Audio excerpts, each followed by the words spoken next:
तो दोस्तों आइनॉक्स इंडिया ने अपने क्वार्टर वन के नंबर को डिस्क्लोज कर दिया है। तो चलिए देखते हैं क्या है क्वार्टर वन के नंबर्स के अंदर। डाटा लाख्स में मैं आपको क्रोस में बता रहा हूँ। तो देखिए पिछले क्वार्टर की बात करते हैं तो पिछले क्वार्टर में कंपनी 369 करोड़ का रेवेन्यू जनरेट की थी ऑपरेशन के थ्रू। पिछले साल 296 करोड़ के आसपास, जबकि अभी देखें तो बढ़ के 339 करोड़ आपको जाता हुआ देखने को मिला। तो साल से साल जाते हैं तो साल से साल कंपनी के रेवेन्यू के अंदर तेजी आपको देखने को मिल रही है। लगभग बोल सकते हैं आप 14% के आसपास का जंप है कंपनी के रेवेन्यू के अंदर साल से साल। जबकि क्वार्टरली बेस पे जाते हैं तो क्वार्टरली बेस पे कंपनी के रेवेन्यू के अंदर गिरावट आपको देखने को मिलेगी। यहाँ देखें तो लगभग 8% के आसपास की गिरावट आपको देखने को मिले। तो क्वार्टरली बेस पे गिरा है, लेकिन साल से साल आपको बढ़ता हुआ देखने को मिल रहा है। हालांकि मार्केट का मानना भी था कि क्वार्टरली बेस पे भी कंपनी के रेवेन्यू के अंदर थोड़ी बहुत तेजी आपको देखने को मिल सकती है। कंपनी मार्केट का अनुमान था लगभग 395 करोड़ के आसपास, कंपनी ने शो किया 339 करोड़ का रेवेन्यू। तो आप कह सकते हैं थोड़ा सा बिलो एस्टीमेट आपको देखने को मिल रहा है।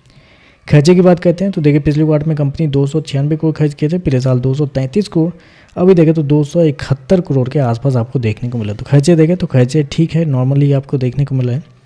चलिए कंपनी का प्रॉफिट क्या निकलता है वो देखते हैं।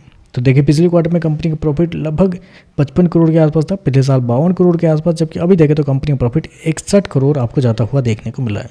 तो साल से साल देखते हैं तो साल से साल कंपनी के प्रॉफिट के अंदर लगभग 17% के आसपास की तेजी आपको देखने को मिली। जबकि क्वार्टरली बेस पे जाते हैं तो क्वार्टरली बेस पे कंपनी का जो प्रॉफिट है वो आपको बढ़ता हुआ देखने को मिल रहा है। सॉरी माफ कीजिएगा, 55 करोड़ नहीं, ये 65 करोड़ आपको देखने को मिला। तो क्वार्टरली बेस पे देखें तो कंपनी का प्रॉफिट आपको गिरता हुआ देखने को मिला है। तो आप कह सकते हैं कंपनी की रेवेन्यू प्रॉफिट दोनों आपको क्वार्टरली बेस पे आपको गिरते हुए देखने को मिला है। हालांकि मार्केट का मानना था कि रेवेन्यू प्रॉफिट दोनों थोड़े बहुत बढ़ते हुए देखने को मिलेंगे, क्योंकि मार्केट का जो अनुमान था वो था लगभग 72 करोड़ के आसपास, लेकिन यहाँ पे देखें तो 61 करोड़ के आसपास का प्रॉफिट है। और कंपनी के मार्जिन की बात कर लेते हैं तो देखिए पिछले साल कंपनी का जो मार्जिन था वो था आपका 17.75।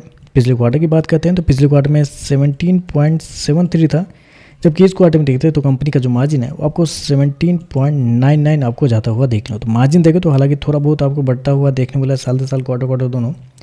ईपीएस की बात करते हैं तो देखिए पिछले क्वार्टर में कंपनी का ईपीएस 7.22, पिछले साल देखते हैं तो 5.80, अभी देखें तो 6.73 आपको जाता हुआ देखने को मिला। तो ओवरऑल देखें तो नंबर साल से साल तो बेहतर आपको देखने मिला। रेवेन्यू प्रॉफिट दोनों बढ़ता हुआ देखने मिला है, क्वार्टरली बेस पे रेवेन्यू प्रॉफिट दोनों गिरता हुआ भी देखने को मिला है।